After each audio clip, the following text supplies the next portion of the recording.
Good evening. My name is Paul Miller, and I want to welcome all of our viewers and listeners to tonight's special Yom HaShoah presentation. Before turning to tonight's presentation, I think it would be useful to spend a few minutes bringing everyone up to speed on the work of our Rutgers Center and the special efforts which have been undertaken to date in areas outside of the medical profession, the main subject of tonight's special program. As stated in the mission statement of our Rutgers Center, it is to assist vulnerable communities, particularly communities of faith, to enhance their safety and their standing in society by improving their relationships with law enforcement, with other governmental agencies, and with other vulnerable communities.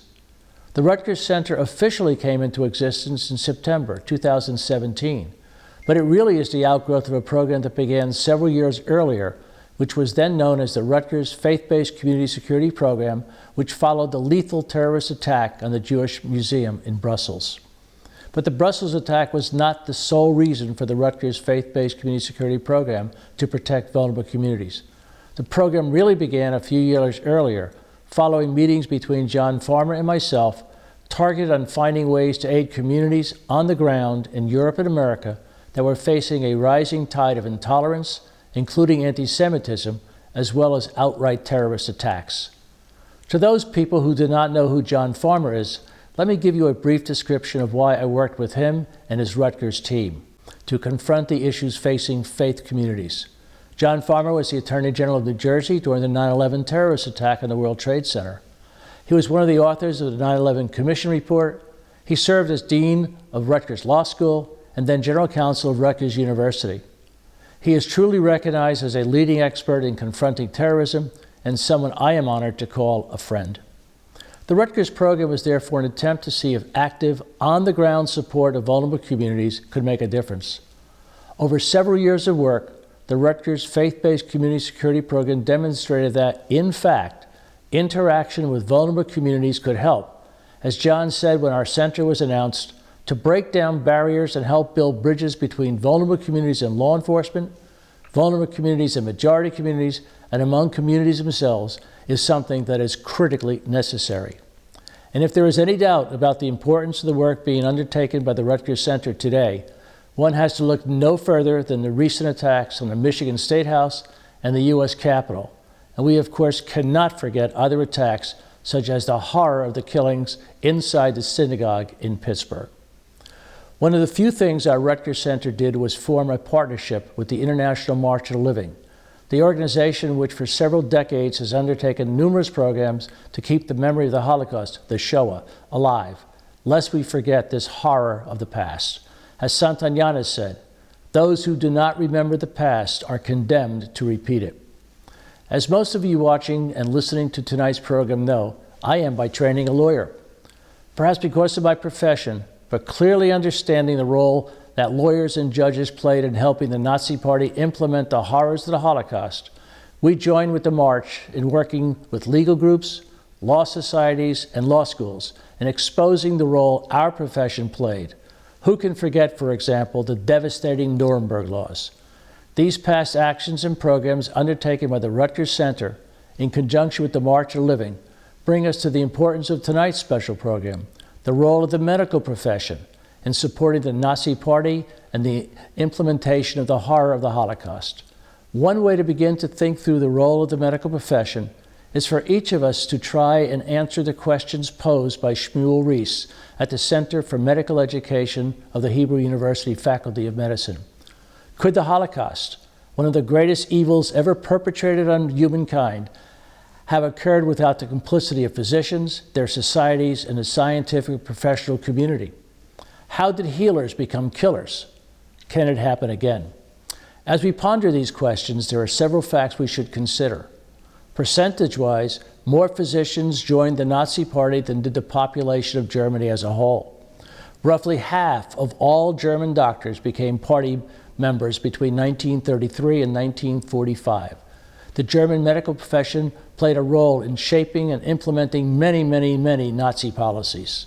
Not only did physicians and nurses support the regime, many became complicit in Nazi crimes. German doctors and medical scientists helped shape Nazi Germany's racial laws. Many participated in forcible sterilizations, human experimentation, and the so-called euthanasia of people with mental and physical disabilities. And just as the doctors supported the Nazi regime, so did the nurses as well. In fact, nursing schools began indoctrinating students with Nazi ideology through classes on race and eugenics. The role of the medical profession was so extensive that in 1946-1947, there was a special trial in Nuremberg known as the Doctor's Trial.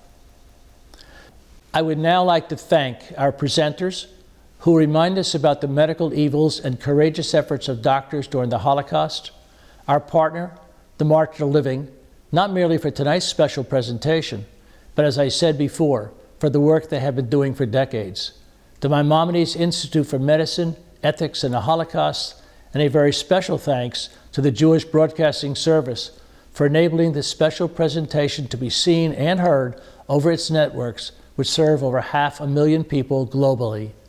It is now my pleasure to turn tonight's special presentation over to Dr. Stacy Gallen, the director and founder of the Maimonides Institute, who will serve as host of tonight's presentation. Thank you, and please be safe. Thank you so much, Paul, both for that wonderful introduction and for your dedication and commitment to creating a better future by remembering the past. The Miller Center for Community Protection and Resilience has been instrumental to the success of tonight's program. We are immensely grateful for their continued support and appreciative of their involvement in creating numerous innovative March of the Living programs that have significantly contributed to expanding Holocaust awareness globally. The Maimonides Institute for Medicine, Ethics, and the Holocaust was founded on the premise that the only way to truly preserve the legacy of those who perished or whose lives were changed irrevocably at the hands of Nazi medicine is to use the lessons of the past to inform how we can and should act today, to foster a personal and professional ethos that values the protection of human rights and the central principles of ethics first and foremost, and to empower the next generation to understand the necessity of standing up and speaking out whenever injustice is present. The lessons of the Holocaust transcend traditional boundaries. They are international, intergenerational, interfaith, and interprofessional. Holocaust education can and should be universally relevant and serve to promote justice and tolerance, equality, and human dignity for all. During the past year, the world has struggled with challenges that call into question our core ethical values. We are facing a global pandemic that has resulted in proposed modifications to basic moral principles at varying levels within healthcare politics, public policy, the media, and general society. Systemic inequalities that emphasize the hierarchy of human life that has long been present in society have come to the forefront of our debate. At the same time, we are experiencing a troubling rise in anti-Semitism, racism, and other forms of discrimination and hate crimes, as well as a lack of knowledge regarding the Holocaust. At this defining point in human history, we are presented with unprecedented challenges. We must be able to use the lessons of the past, those from another defining point in human history, to inform our actions, shape our present, and create a better future. Just as we must learn from the past in order to address our current issues, so we must learn from each other. Hearing the varied and diverse voices that make up the narrative of medicine, ethics, and the Holocaust, those of the victims, the survivors, the perpetrators, and the scholars, are essential to truly understanding the complex nature of this topic. Weaving together this type of comprehensive approach entails the cooperation of many. We are grateful to our partners at the International March of the Living, the Miller Center for Community Protection and Resilience at Rutgers University, Teva Pharmaceuticals, and the USC Shoah Foundation for their tireless efforts to promote Holocaust education. We also want to thank each and every person who contributed their voice to this project. In particular, I would be remiss not to mention Dr. David Maklis, Vice Chairman of the March of the Living and Project Manager Extraordinaire. David has put his heart and soul into making this program a success, and it has been an honor and a privilege to work with and learn from him. The broad array of perspectives that you will hear over the next 90 minutes will paint a vivid picture of the power and privilege of medicine and the ways in which they can be used for good or for evil. You will hear about the darkest period in the history of medicine, perhaps in the history of humankind, but you will also hear stories about those who find a way to shine their light. And while the challenges and conditions of the COVID-19 pandemic are vastly different than those faced by medical doctors and nurses during the Holocaust, you will hear about how the lessons of the Holocaust have shaped our response to this crisis. While we cannot physically be together this Yom HaShoah, we are proud to stand with our partners all over the world, international medical associations, universities, and healthcare systems, as we look to medicine and morality as a way to reflect on the past and protect the future while appreciating the miraculous work of our healthcare professionals during this global pandemic.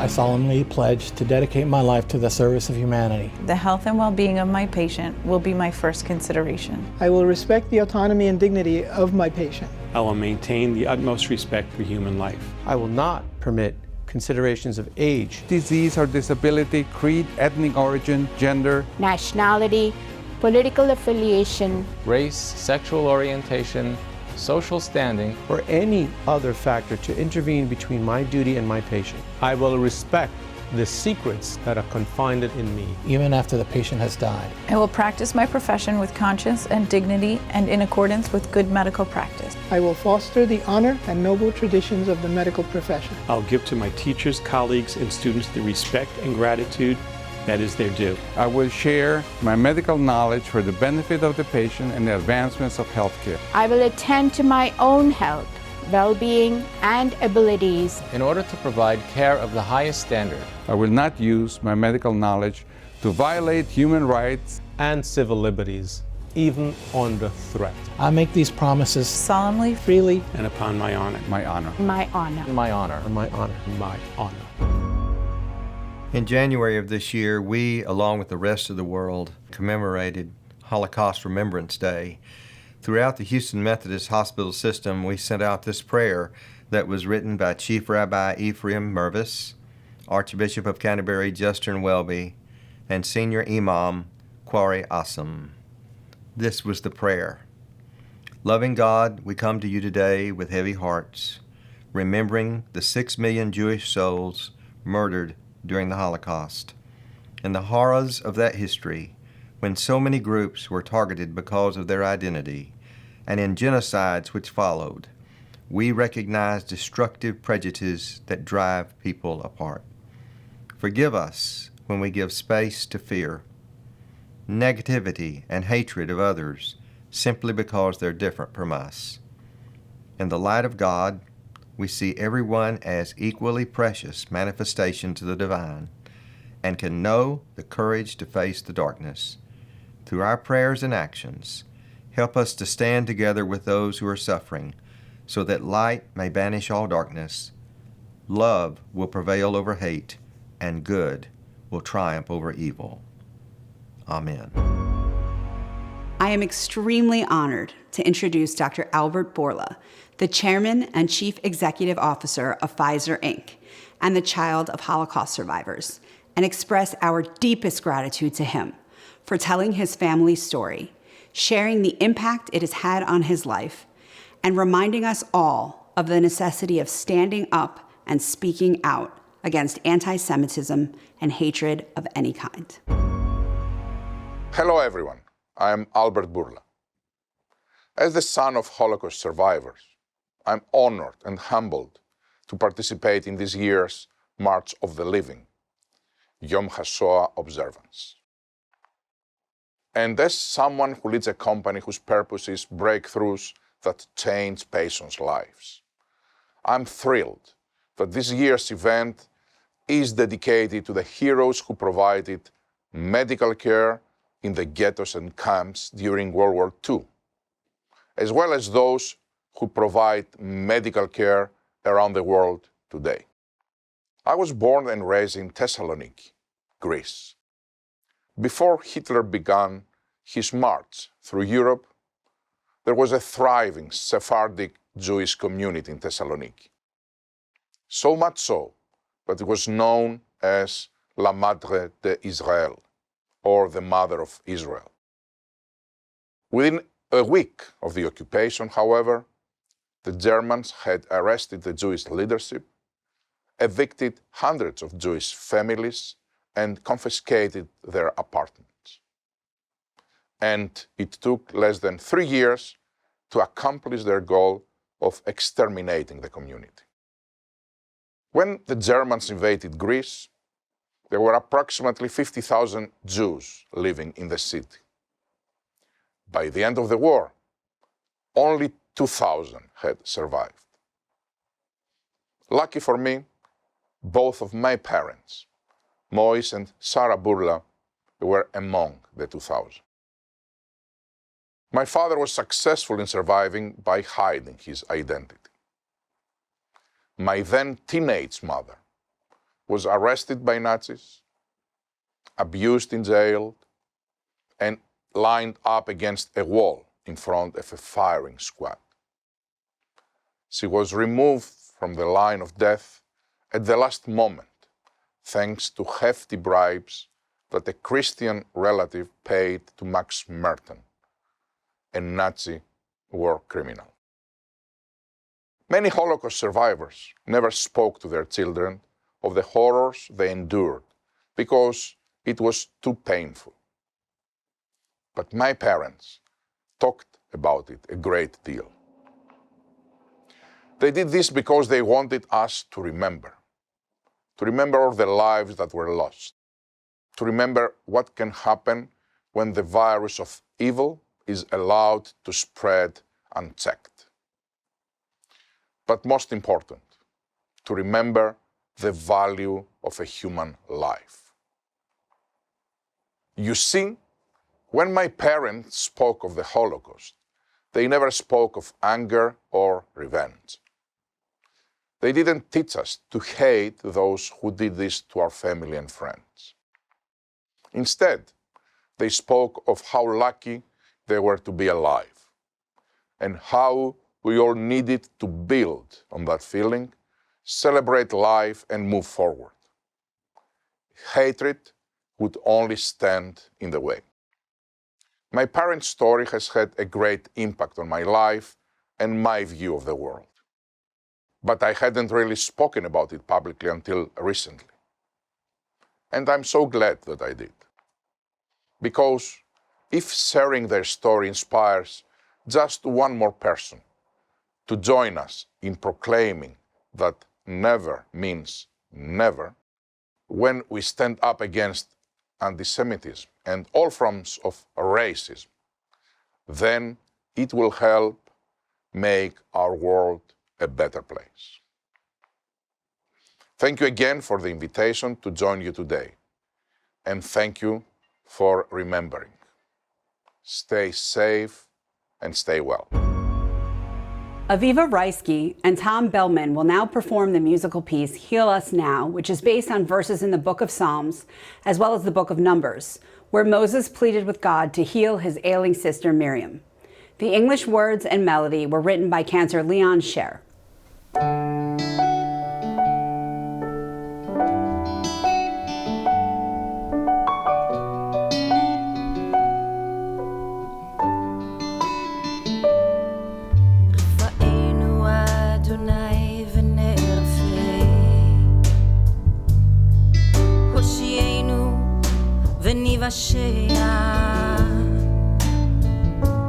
אל קרוב בכל קוראה, אך קרוב לרעה אישו.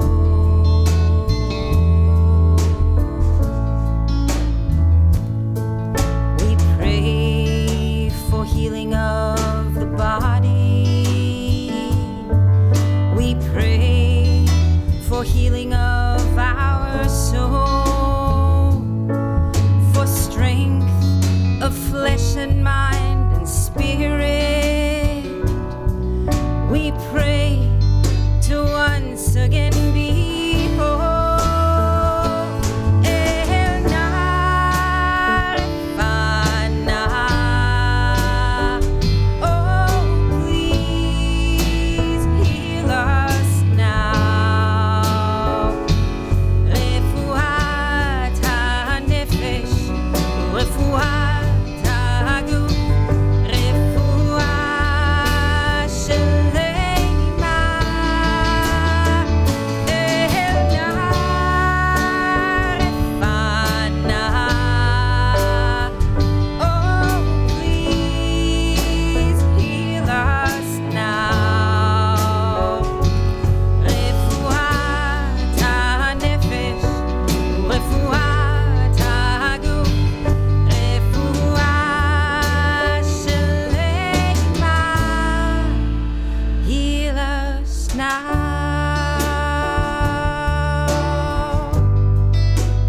Heal us now.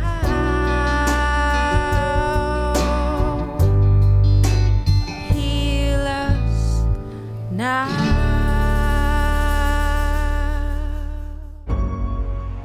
It is often said that bioethics emerged out of the ashes of the Holocaust as a reactive response to the abrogation of ethics and the abuse of power on the part of the medical profession. The systematic participation of physicians, those who took an oath to first do no harm, in the labeling, persecution, and eventual mass murder of millions of those deemed unfit during the Holocaust, represents the only example of medically sanctioned genocide in history. To say that the Holocaust was an instance of medicine gone mad is to ignore the ethical beliefs that allowed those sworn to the Hippocratic tenet of healing to become killers. The first segment of our program explores the foundations of Nazi medicine.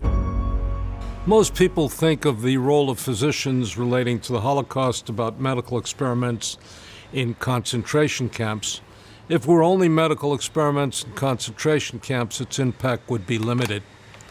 The participation of physicians was far more broad and far more deeply problematic.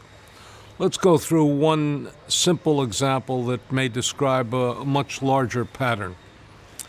Students of the Holocaust understand the first to be gassed were not Jews. The first to be gassed were physically infirm, emotionally distraught, congenitally ill Germans. In order to kill them, they had to be identified in all of the major psychiatric institutions. Physicians had to sign off on the fact that they were, quotation marks, life unworthy of living, or something called useless eaters. And that is that these people were consuming the resources that should be available to the young, vibrant, vital Germans. Why were they targeted for destruction? They were targeted destruction, first of all, because they were an embarrassment to the myth of Aryan supremacy.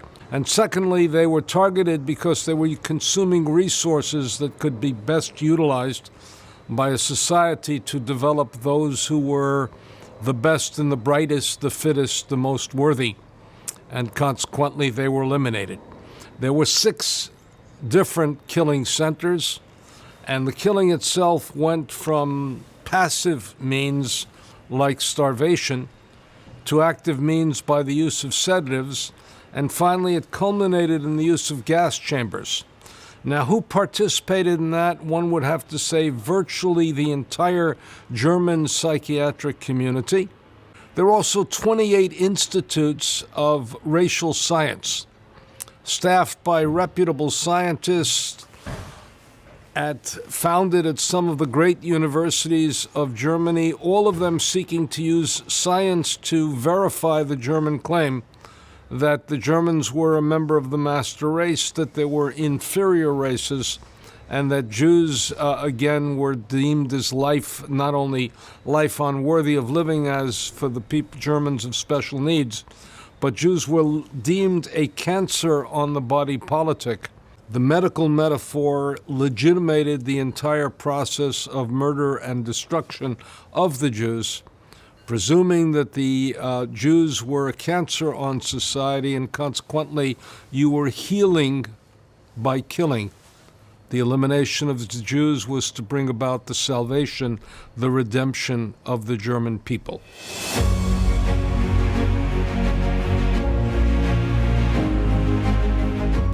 We are proud to partner with the USC Shoah Foundation this evening, an organization dedicated to using innovative technologies to preserve the invaluable testimonies of Holocaust survivors. The first clip you are about to see features Holocaust survivor and March of the Living educator Max Eisen, filmed in 360 technology in front of the barracks in Auschwitz, where his life was saved by a heroic Polish doctor who was also a member of the Auschwitz resistance. In 2019, as a part of a Shoah Foundation March of the Living project to document testimony of survivors for future generations, speaking at the very site of their experiences in 360, Max spent 9 days in 3 countries telling his story on location. This included standing outside the hospital block at Auschwitz I, which will be seen here for the very first time. Future generations will be able to watch this in virtual reality or use their devices, and actually when they're standing on this spot at Auschwitz, see Max speaking from this very spot. Max is just picking up at the point at which he describes the fact that he'd been hit around the head with a pickaxe and was brought to this hospital unit in order to be able to have surgery done. I was dropped in the hallway here, and I was operated on. Next morning I woke up, I was in the ward upstairs, and two doctors, two surgeons that came up to see the patients the next morning. My head was bandaged. I thought I went to hell and back, really. It was so strange. And 2 days later, if you couldn't walk away after surgery, 2 days later you were taken, put on a stretcher, brought up here. There was a truck. You were loaded on and taken to Birkenau and gassed. So as I was brought through the hallway in a stretcher, Dr. Ruzeszko, who was the chief surgeon, he was a Polish political prisoner, he took me off the stretcher, took me into the prep room of the surgery, he gave me a lab coat, and he told me that I'm going to be the cleaner. He saved my life. I would not be here to tell this story had he not done that. I think it shows very clearly that there are two different types of medical officer at Auschwitz, those who were carrying out the heinous experiments and those who were using their humanity, a Polish political prisoner who used his humanity to save Max's life and give him a chance to recuperate and to convalesce and to live out the best he could in the Auschwitz, his life, which of course ultimately saved him. Amidst these tales of evil perpetrated by Nazi physicians, it's important not to forget the stories of survival, strength, and hope. I was fortunate enough to call Eva Core my friend and mentor, and her story has been an inspiration to me and countless others. Eva was a survivor of Joseph Mengele's infamous twin experiments. She had one goal in life, and we spoke about it frequently. Eva wanted to share the story of her time in Auschwitz with as many people as possible. She wanted to inspire people to remember, to forgive, to heal, and to create a better world where people treat each other with kindness and respect. The first night I met Eva, I promised to do everything I could to help share her message. Getting to know Eva was, and always will be, one of the great privileges of my life. Although she passed away 1 year to the day that I last saw her on a trip where we took the Davidson College men's basketball team to Auschwitz together, I'm proud that her story continues to live on through the interviews she gave and the incredible work of the USC Shoah Foundation, one of our partners for this evening.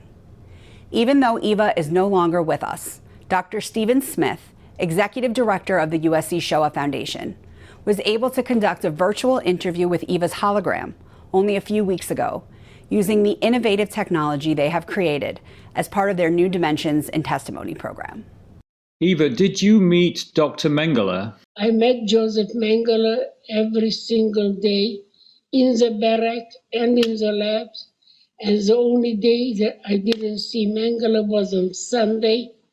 And that is the way I knew it was Sunday. And what were the labs like? The lab that we would stand or sit naked, which I call the observation lab, was in Auschwitz I.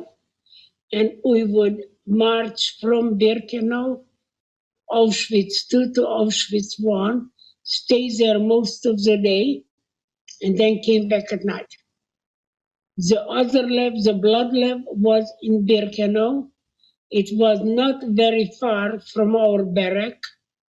And at a time, they would take in about 30 twins. So it took them 30 sets of twins. It took them quite a long time to finish everybody.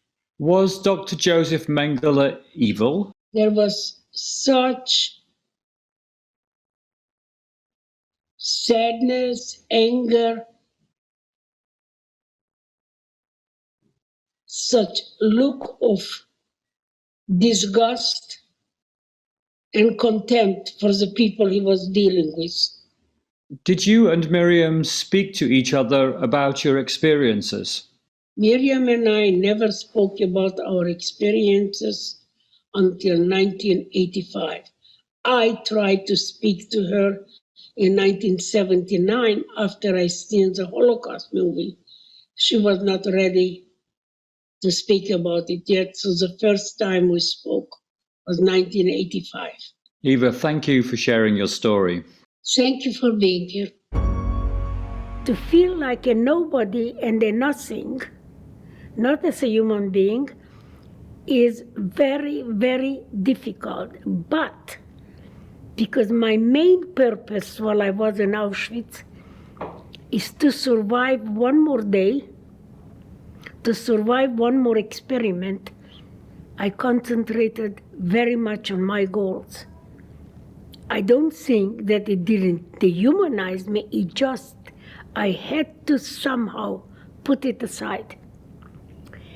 To be kept naked for 8 hours a day and studied and measured every part of my body without any regard for how uncomfortable it was, how dehumanizing it was. I was just treated as a subject to experiment, not as a human being.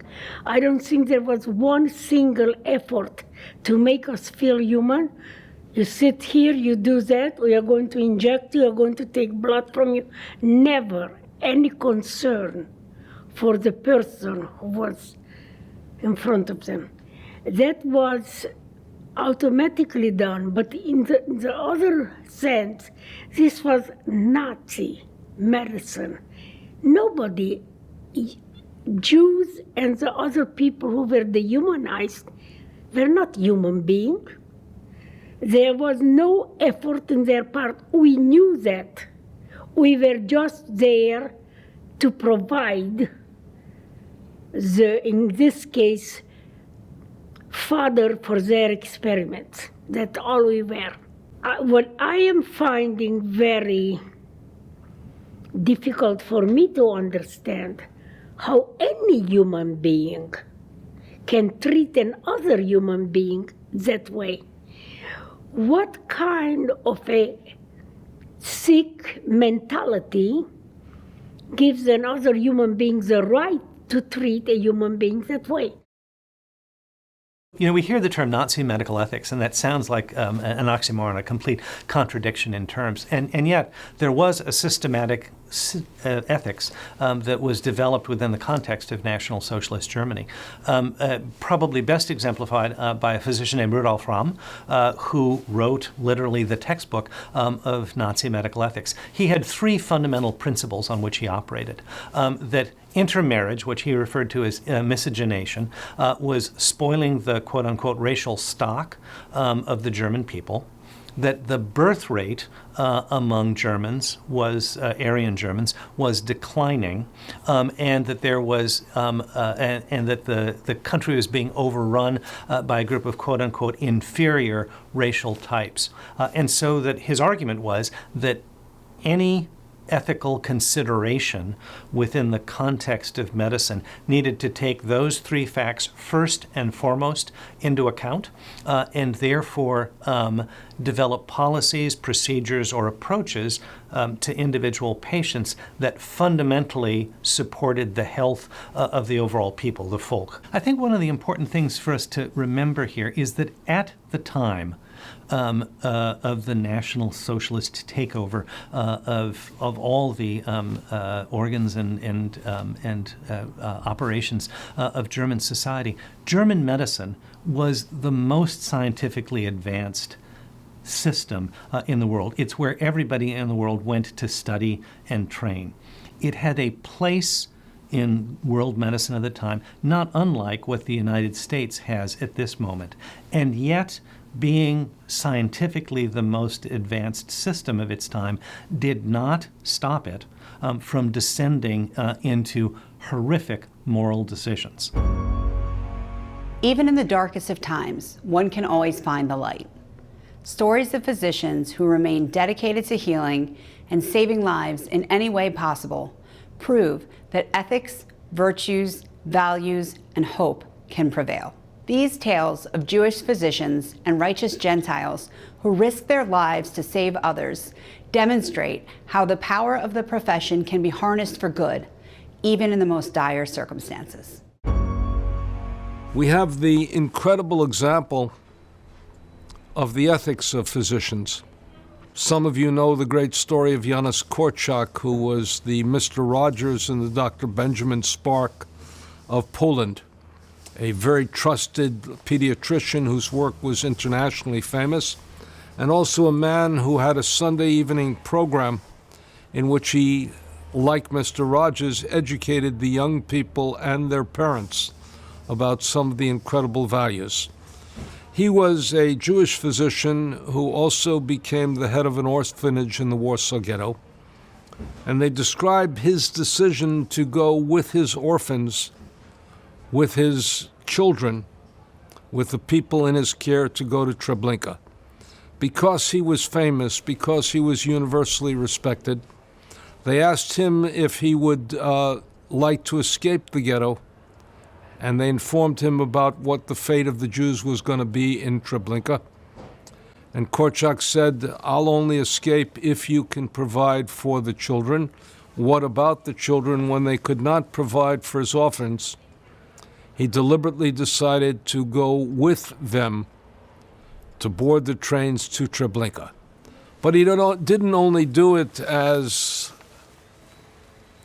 what shall we say, as giving up and giving in.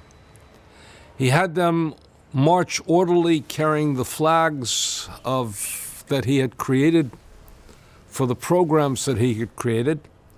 And they marched singing songs. He had 2 children in his arms and 2 children alongside him. And they marched to the ghetto, and something remarkable happened during that deportation, which is, as they marched, the entire ghetto was silent, and it understood precisely what Korczak was doing. In Emanuel Ringelblum's diaries, he quotes somebody, "A march like this one has never seen." Korczak went with his children. A physician stayed with his patients to the very end. We first have to start with the numbers, because the numbers are absolutely staggering. Doctors were responsible, and healthcare professionals were responsible for between 150 and 200,000 deaths during the time of the Nazi regime, and that's from the barbaric medical experimentation and research that went on, from starvation of people deemed unfit, and of course from the euthanasia programs that were prevalent during that time. If the work of the Nazi physicians hadn't been done, they would have never even been able to get to kill 6 million Jewish persons and the 9 million other persons that were murdered in the Holocaust. So the numbers are very important to think about. The way in which the Nazis did that was to pick populations that they knew people felt were disposable, disabled children, disabled or mentally ill adults, then to look to people like the Jews who had already been marginalized, and people like the Roma people, the people that no one cared about. It made the physicians feel that they were doing a service to the state, and it put them in a better light in the minds of a lot of people. So now imagine yourself as a medical student in Germany in the early 1930s. Everything you see in the culture is anti-Semitic propaganda, is otherizing people with disabilities and placing stigma on people that are not racially pure. And then you go to medical school and you're sitting in a lecture hall with one of the top scientists or physicians in the entire world. And they are telling you that they have scientific proof that certain races are superior to other races. Now, what are you going to do? Who are you to question that, and would you have the courage? You might feel something like, this is not right, this does not comport with my religious beliefs, but are you going to have the courage and the strong conscience enough to not participate, to be able to say no to that? And not only that, when you get out of that classroom and you walk around, you look around, guess what? All your Jewish colleagues, they're not even in medical school anymore. The Jewish professors that used to teach at your university, they're not there anymore. And so this further isolation and stigma in the culture certainly influenced the way physicians thought about what the purpose of medicine is, and that can't be understated. Now, think about it from the other perspective. Physicians influenced culture, and the Nazis knew this. They knew the power and privilege that physicians had in society, and they utilized that. To paraphrase one of the Nazi administrators, he said, the role of the physician should be one of racial leadership, because they knew that if they could get the physicians in their corner, they would be able to use that power for their ends. And they had a very brilliant way of doing this. They created not just a simile, but a very powerful metaphor that Germany is a body. Germany is a body, and the body is sick, and it is weakening. And guess what? The disease, Jews are the disease. The Roma people are the disease. People of color are the disease. Homosexuals are the disease. So now, what do you do when a disease is afflicting the body? You isolate it, you try to contain it, you suppress it, and if you can't do any of those things, what do? You cut it out. You kill it. Now, this is a powerful metaphor that even a lay person can understand, and now in comes the physician. So now, what better way to rid the German body of disease than by bringing in the physician who is trained to rid your body of disease? It was a natural fit with their metaphor, and it was very powerful. Dr. Frank Summers is a child survivor of the Holocaust and former refugee whose early experiences compelled him to become a physician. He is also a founding executive board member of Doctors Against Racism and Anti-Semitism, where he leads the Holocaust Education, a Medical Imperative project. Here, he tells his story. The Holocaust had a profound effect on my whole life, and including my choice of career. Having been born at a very unfortunate, tragic time in 1943 in a country which was occupied by the retreating German army in 1943, our family were able to only survive based on not reporting to the ghettos, but to go into hiding in the dark, dingy basements of bomb-damaged buildings. During that time, as many people know and should know, close to 500,000 Jewish persons in Hungary were deported. That included most of my extended family, and of course killed.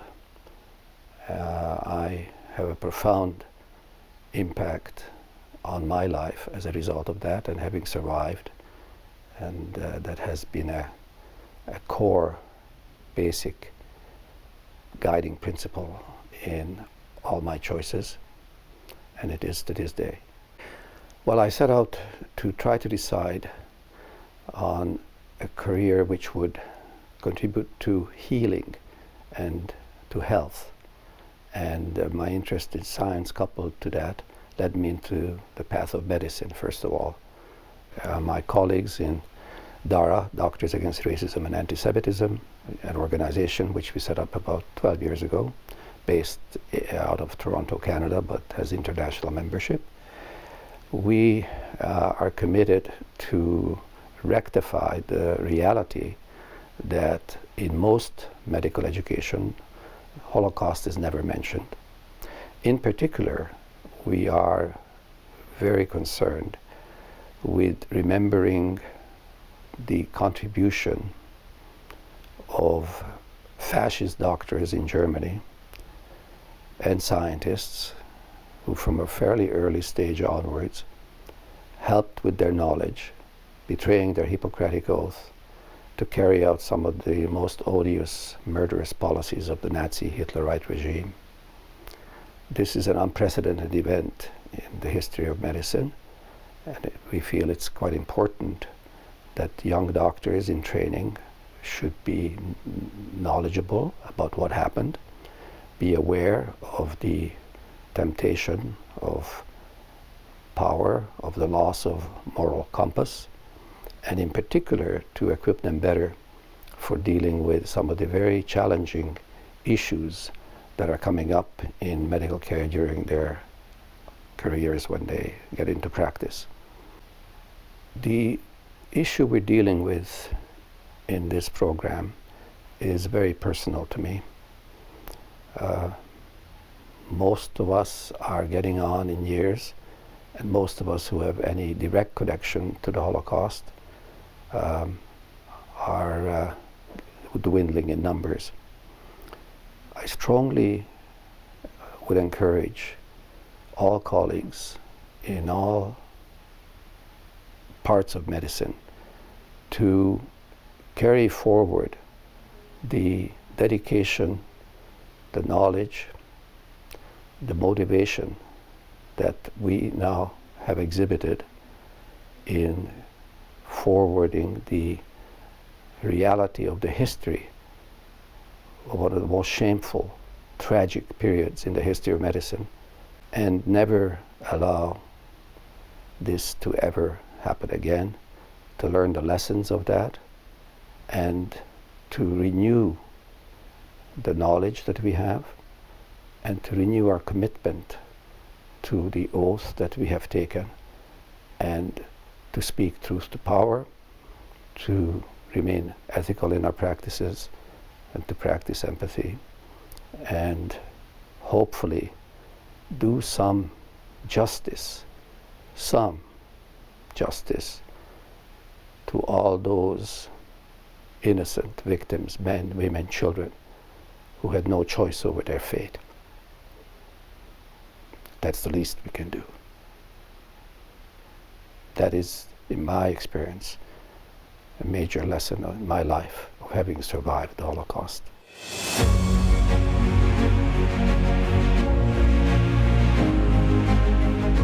This past year found our society faced with unprecedented challenges due to COVID-19. Those in the healthcare profession have been asked to put their own lives at risk to save others. They have also been tasked with determining equitable and just protocols for allocating scarce resources, ensuring that necessary and rapid human subject experimentation was performed ethically and with the full consent of those involved. And now they are charged with finding a way to distribute the resulting vaccines to the most vulnerable among us. A distinction must be made between the so-called medical crisis manufactured by the Nazis and the very real medical crisis caused by COVID-19. However, the lessons of the Holocaust, how the power and privilege of medicine can be influenced by external factors so as to place the care of the individual in a secondary role, have informed our current situation as we have struggled to meet this challenge in the most ethical manner possible. What can the Holocaust teach us about the ethics of care during a pandemic? And how can these lessons be incorporated into the development and distribution of the COVID-19 vaccine? The next part of our program explores these questions. The Holocaust is still very relevant today to medical ethics, and not simply in terms of the Holocaust was the starting event or the originator for contemporary medical ethics today. What the Holocaust can teach us is that medical ethics is not simply a matter of doing well and doing good in easy times, but recognizing that the skills that a person develops in their normal course of daily practice are skills to develop and to strengthen so that when a person's environment gets more challenging, when the stakes are higher, when there is more risk to more people, such as in a pandemic, we don't throw our ethics out the window or exchange the ethics and the professionality that we've been developing in quote-unquote normal times for a quote-unquote pandemic or crisis-oriented ethics. The Holocaust can teach us that if we practice what we aspire, and if we maintain the values that we continually preach, then we will be able to use those techniques, we will be able to uphold those values even in a time of crisis, even in a time of pandemic. I would like to say that what the Holocaust can inform us is, even today, that if we don't make sure that ethics is seen as a skill to develop rather than content to know, then we won't have those skills when we need them. We need to recognize that at any time, but especially at a time of pandemic, when the risk to human life is so great, that we're not simply playing a numbers game. We don't want to make sure that we protect the group at the expense of the people that may be at the margins. We want to make sure that every individual life counts, that every individual has the opportunity to live and to grow and to thrive, and that we should invest in individuals not simply for what they can give to society, but because they are part of a society. The Holocaust was a consequence or a result of seeing people for what they contributed and how weakness of individuals may affect the strength of the whole. We need to see that our strength, that our community strength, is in how we protect people that we see as weak, or how we protect people who may be vulnerable, and not in how we dismiss them for the sake of our own strength.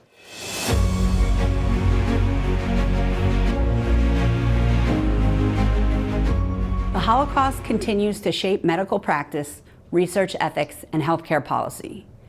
Ensuring that we never repeat the mistakes of our past must remain a primary goal of individual physicians and professional organizations alike. Next in our program, you will hear from international physicians, one of whom represents the World Medical Association, regarding the essential role of the Holocaust in the history, present, and future of medicine. Well, the Nuremberg trials showed that many German physicians did terrible atrocities towards their patients, not only in concentration camps, but also outside. It started with denouncing all Jewish physicians and taking away their licenses to work. And it ended up by treating whole groups of patients, Jews, Sintis, other people, not as human beings, but like animals. One of the founding reasons for the World Medical Association was the Nuremberg trials. It was after the Nuremberg trials that an organization was founded that wanted to write ethical codes that this could never happen again. And indeed, the World Medical Association is the holder of the Declaration of Helsinki, which is the basis of all science with living beings. And it is part of the approval for all drugs and vaccinations all over the world. And the WMA is still owner of this declaration, and it is very important to describe the principles of science for physicians when it involves living beings, be it ordinary patients, but also be it people from vulnerable groups. And I think the Helsinki Declaration is one of the prime documents of the World Medical Association. You know, sometimes people ask me this question, why do I teach medicine and the Holocaust? You're not even Jewish. And I think that's an interesting question. What stake do I have in this subject?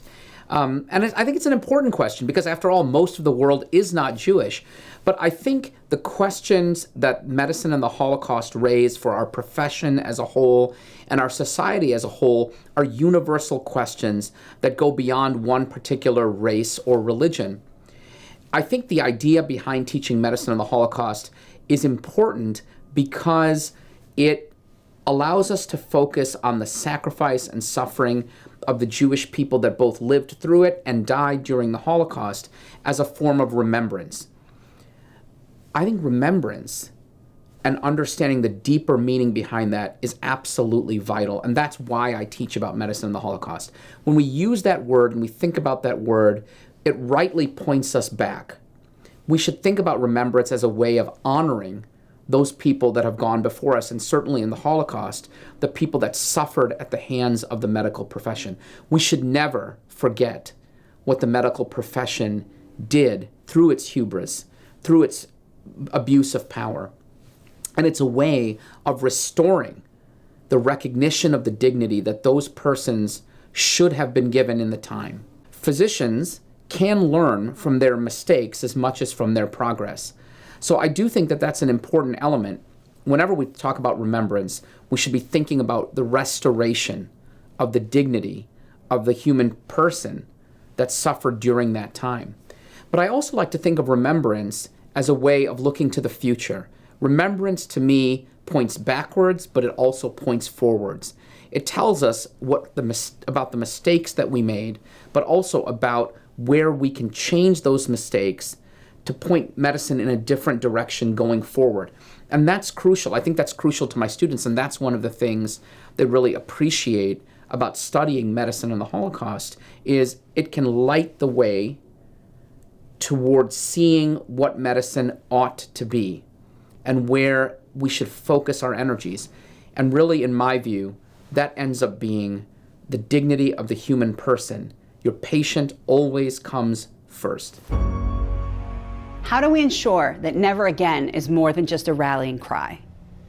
How can we protect against the hierarchy of human life that was created and enforced by the medical profession during the Holocaust and continues to recur in various forms even today? Our next speaker calls on each and every one of us to perform our own acts of moral courage by standing up and speaking out to ensure that history does not repeat itself. There are so many lessons that we can take from the Holocaust, so many lessons that we have to take from the Holocaust. And I think one of those speaks to the way that systemic inequities and disparities continue well into contemporary society. How that happens, who is deciding that hierarchy of value, and then who, most importantly, is accountable. Who are going to be the folks that are vigilantly watching to ensure that this doesn't happen again? And in my opinion, humbly, quite frankly, when we consider diversity, equity, access and accessibility, inclusion and justice as an overarching frame, we have to think very clearly around the ways in which the Holocaust has given us a very clear premise of understanding of the ways in which things can be justified, disparities can be justified, inequities can be justified, marginalization can be justified, the systemic execution of human beings and the snuffing out of human life can be justified. This happened. This is not something that is strictly an affect of an emotional state of reflection. It is a horrific reality. And so when we think about the ways in which there is a swelling, right? A swelling, a feverish swelling of hate, of structured and systemic marginalization that somehow is justified by some folks in society, we have to make sure that we're voicing our condemnation of this. We have to make sure that we're insisting that we turn back to history to see what has happened and ensure that we will not allow it to happen on our watch ever again. And that takes courage. The courage of many, not just the courage of those who are at risk and most vulnerable for these atrocities.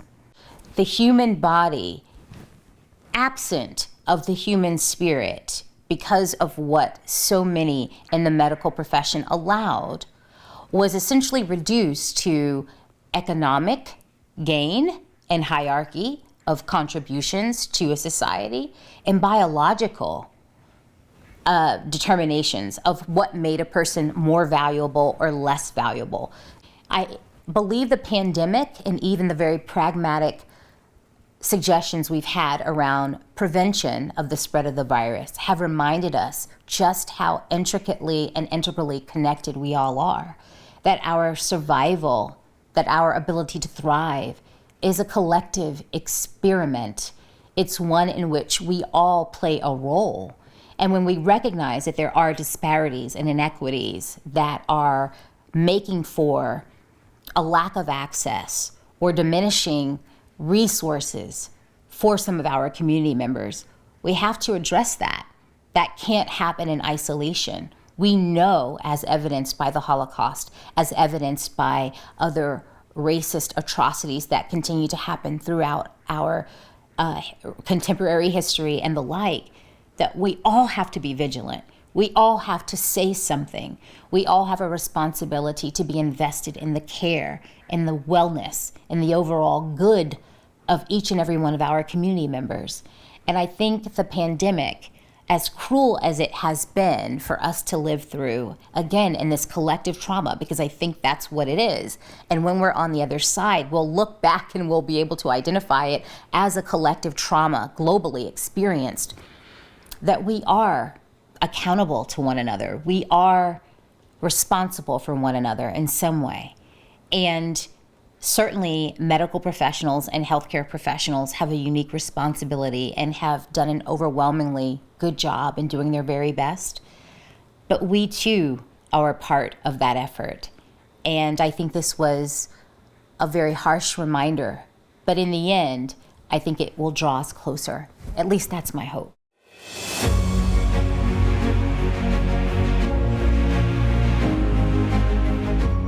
From the beginning, Rutgers University was on the front lines of the response to this global pandemic. They worked with hospital and health system partners to care for the sick and conduct research into how the disease impacted healthcare workers. They partnered with the New Jersey state government to launch a contact tracing initiative to track and mitigate the spread of the disease, and conducted vaccine clinical trials to speed the approval of our best hope for bringing people back together. Dr. Brian Strom, Chancellor of Rutgers Biomedical and Health Sciences and Executive Vice President for Health Affairs, led the university's efforts to develop better COVID-19 testing methods, which were shared with the world. Due to these groundbreaking efforts, Dr. Strom has had the opportunity to work closely with Dr. Anthony Fauci, Director of the U.S. National Institute of Allergy and Infectious Diseases and Chief Medical Advisor to U.S. President Biden. It is my distinct honor to introduce Dr. Brian Strom, who will be presenting the Moral Courage in Medicine Award to Dr. Anthony Fauci. Just over 1 year ago today, the world woke up to the reality of the first global pandemic of our lifetimes. The first confirmed case of the novel coronavirus was detected in New Jersey in March of 2020, and in the days since, more than 23,000 residents of New Jersey and millions more worldwide lost their lives to this disease. Many of us did not understand then the drastic ways our daily lives would change, nor the personal and societal toll this pandemic would cause. We are just now gaining some perspective on our society's choices in resource allocation and board policies, the impact of individual patient decisions and our own individual behaviors, the underlying ethical implications of each of these, and with that, our collective responsibilities to our fellow human beings. The sheer global immensity and massive losses of the COVID-19 pandemic recalls for many both the heroism and the harrowing specter of another of humanity's great crises, World War II. And it is fitting on this Yom HaShoah, the day of remembrance of the terrible events of World War II, that we, the living, reflect on this pandemic year and begin to draw some lessons on the practice of medicine and public health and the moral obligations of a just society. Public institutions like Rutgers have a unique responsibility to uplift and advance the health of the communities we serve.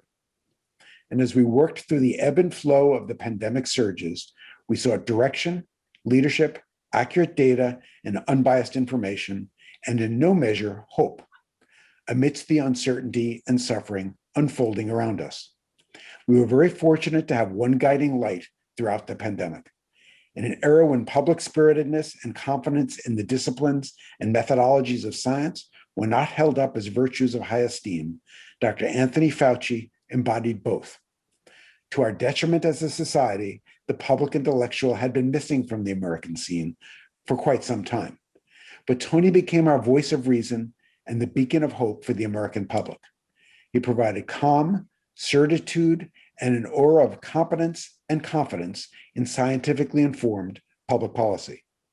Thanks to his leadership, he has had a newly described phenomena named after him.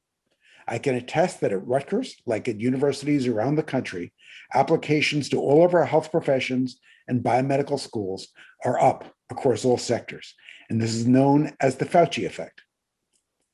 Further, he had Brad Pitt portray him on Saturday Night Live. These are honors few of my scientist colleagues can possibly boast of. But as we learned in the past century, science is a great tool for public advancement, but also can be manipulated for political and sometimes diabolical ends. Science must always be an objective arbiter of facts. The answers it provides will not always be the most popular, may demand hard choices and sacrifices, and may mitigate against the forces of complacency and inaction. I am proud of my colleague, Dr. Anthony Fauci, for his outstanding public service in this very challenging role. He set and continues to set an example for all of us across the health professions to uphold our honor, duty, dignity, and ethics, and hold fast to our core principles and belief in the scientific method. So, on behalf of the International March of the Living and the Maimonides Institute for Medicine, Ethics in the Holocaust, we are proud to award to him this award for moral courage in medicine, presented to Dr. Anthony Fauci for shining a light through the darkness, providing leadership and hope, and using morals and medicine to heal the world. Congratulations, Tony.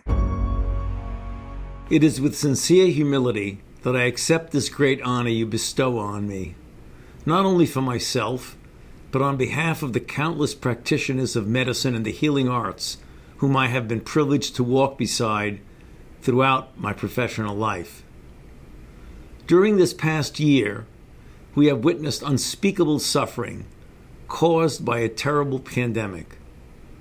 However, we have also seen thousands of men and women of great moral courage caring for the sick and the dying with compassion and love, risking their own health and sometimes even dying as a result of their unselfish work, other times suffering from unbearable stress, from feelings of powerlessness, from hopelessness. We recognize them as heroes, and we all remain in gratitude for their sacrifices. At this time of Holocaust Remembrance, we also remember those millions taken by unspeakable evil, whose voices nonetheless speak to us across time. It is important we never forget, not just because evil has not been vanquished, but because virtue and goodness must always remain strong in us. Many centuries ago, the great rabbi, physician, and philosopher Maimonides understood this and taught it to others. Medical practitioners around the world have long been inspired by what we call Maimonides' daily prayer of a physician. This prayer, written by a German scholar more than 200 years ago, expresses the timeless teachings of Maimonides and asks of us, just as Maimonides taught, that we remain humble, that we live our lives and practice our art to serve others, that we respect the dignity and worth of all human beings, and that we serve not only individual patients, but all of mankind. Maimonides reminded us that goodness and evil coexist, but that we are free to choose one over the other. I believe that the healing arts lie on the path of goodness, the same path all of you have chosen in remembering and listening to the voices of those who perished in the Holocaust. May all of your voices be heard today and in the uncertain but always hopeful future.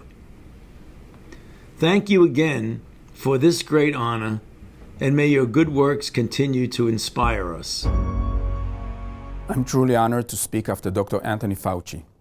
His tireless dedication to fight and defeat the COVID-19 pandemic while displaying an unwavering commitment to scientific rigor and best practice is an inspiration to all who play a part in this global battle. I am Dr. Eran Harari, clinical lead in neurology and psychiatry of the Research and Development Group at Teva Pharmaceuticals. As a physician who treated Holocaust survivors and as a family member of first and second generation survivors, I am deeply humbled to represent Teva in the March of Living ceremony, which despite being virtual is still an immensely important and moving tribute to victims and those who survived, perhaps more so after such a momentous year. As a psychiatrist, I have always believed in the human spirit and its limitless potential, but still was time and again amazed by the stories of the people who experienced this unprecedented event in the human history.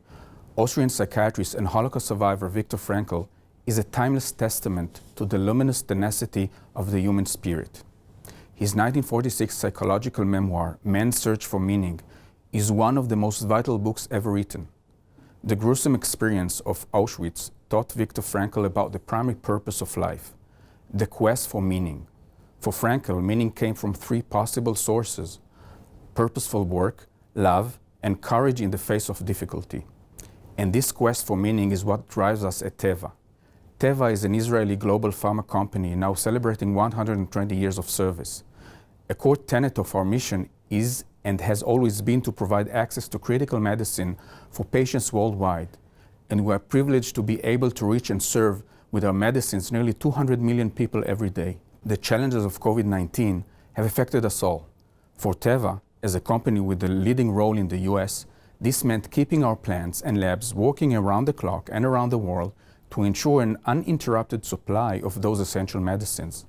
In Israel, we were honored to partner with the government and distribute millions of vaccine doses to hundreds of endpoints, helping to ensure one of the world's fastest and most efficient vaccine rollouts. Another contribution we are particularly proud of is a unique collaboration with two organizations, Unistream and 8400, in a scientific entrepreneurship project involving the children of medical staff working around the clock in hospitals across Israel as they fought on the front lines of the pandemic. These 200 children worked in teams on technological solutions that would ease the burden on medical staff and patients and provide better tools for coping with the disease. The project, entitled Biotech Next Generation, introduced youths to the realms of health, medicine, biotech, and entrepreneurship, and provided the tools they need to establish their own groundbreaking startups in the future. Some of the winning solutions were particularly suited to support senior citizens, among them Holocaust survivors who have experienced great difficulties in isolation due to the characteristics of the pandemic. One example is a device that would allow patients to disconnect themselves from IV infusion so they can move around freely, potentially improving the quality of life for many elderly people. Efrat Rosenhaft is a member of the design team for this innovation. Efrat's father, Yair Rosenhaft, is an internist nurse at the Tel Aviv hospital, and Efrat's grandmother, Malka Bennett, was born in Czechoslovakia and brought to Auschwitz along with her three sisters before surviving and moving to Israel. Malka takes great pride in Efrat. Another example is of Dr. Zandberg, who is the granddaughter of Holocaust survivors who lost most of the family in the Holocaust. While she was working day and night treating COVID-19 patients in the emergency room, the young children of her colleagues developed apps and tools to help people like her grandparents. Among those solutions was an app for connecting those in quarantine and isolation during the pandemic that provides mental support, activities to pass the time, and quick access to experts. Yet another was a tool that allows seniors to talk to each other, listen to lectures, call for volunteers, and enjoy their environment in a convenient and simple way. This is a living example of passing down from generation to generation, midor ledor in Hebrew, the moral commitment to help others and care for the community. As Teva's lead in this project, working with these bright kids and seeing them bring such original solutions and unending energy to this unprecedented challenge filled me with hope that this generation has what it takes to ensure that past generations and their sacrifices will not be forgotten or left behind.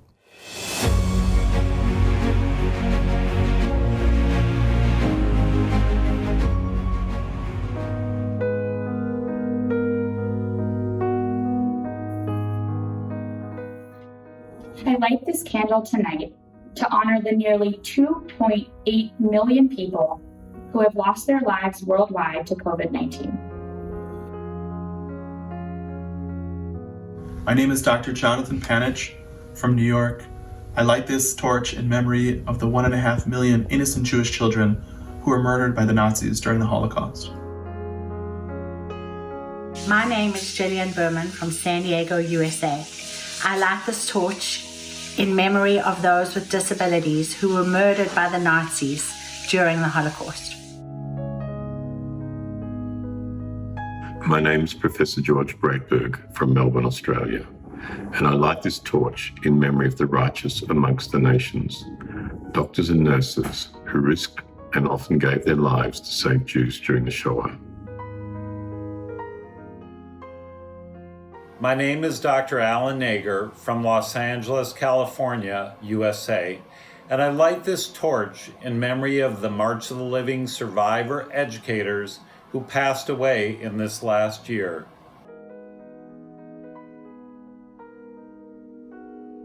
My name is Dr. Chris Lay from Alberta, Canada, and I light this torch in memory of the victims of the horrific Nazi medical experiments performed on prisoners in Auschwitz and other camps. My name is Dr. Luisa Perez from Israel, and I light this torch in memory of the thousands of Jewish doctors and nurses who perished during the Holocaust. On behalf of the International March of the Living, the Maimonides Institute for Medicine, Ethics, and the Holocaust, the Miller Center for Community Protection and Resilience at Rutgers University, and in cooperation with Teva Pharmaceuticals and the USC Shoah Foundation, we pledge the following. We cannot look forward to where we want to go by turning our backs on what the world leaves behind. Our collective past, the voices of those who survived to tell their children, and of those who perished, whose voices rise from the earth, will serve as our call to action. We are committed to protecting those who survived, their lives, their stories, their legacies. We pledge to create and provide a comprehensive educational platform that transcends the traditional boundaries of Holocaust education.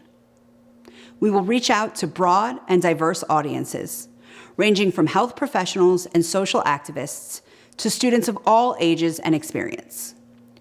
We will build bridges where there are currently boundaries, open doors of friendship and solidarity that are currently locked shut. We are committed to expanding Holocaust education from examining history to changing the present and the future. The lessons of the Holocaust will serve as the paradigm for how we can both turn away from evil and do good. We will provide education not only in the areas of medical research and public health, but in all areas of human interaction that emphasize dignity and respect. We will ensure that Holocaust education teaches anyone and everyone to see individuals for all that they are, rather than simply boxing them into a category of race, tribe, or creed. Never again is no longer enough. We will empower emerging leaders to guide us on a new path where we strive not only to never repeat the mistakes of our past, but to preserve the legacy of those who perished during the Holocaust and to create a better future. Tonight's program has emphasized the absolute necessity of educating the world about medicine, ethics, and the Holocaust. Its relevance and implications for modern society are simply too important to ignore. Therefore, we are extremely excited to collaborate with Teva Pharmaceuticals to provide this type of high-quality, accessible education to people all over the world.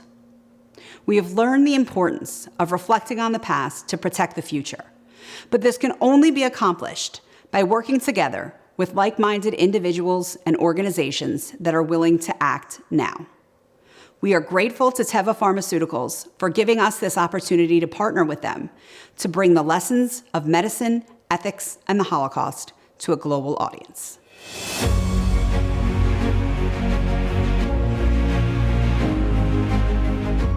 Our closing musical piece will be the theme from the critically acclaimed film by Steven Spielberg, Schindler's List, composed by John Williams.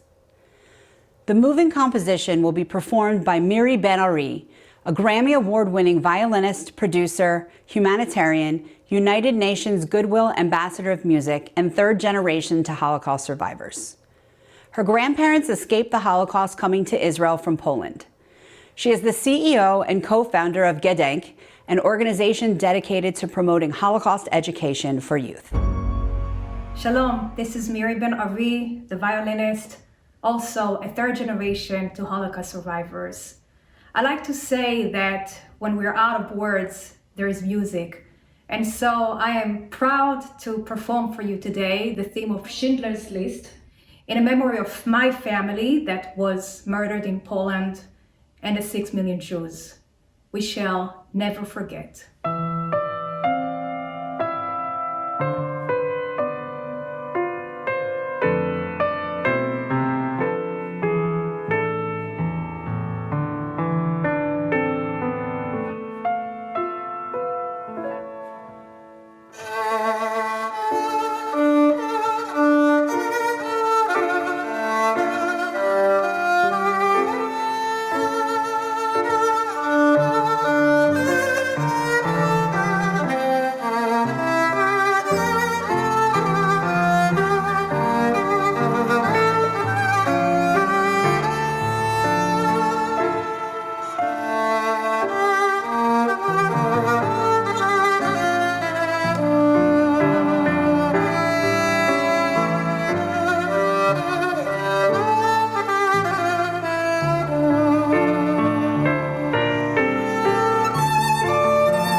As we conclude this evening's program, I would like to introduce Phyllis Heidemann, President of the International March of the Living, to provide our closing remarks. Throughout time, men, women, and children have put their faith in medical practitioners for the diagnosis, the prognosis, prevention, and the treatment of medical problems that they face.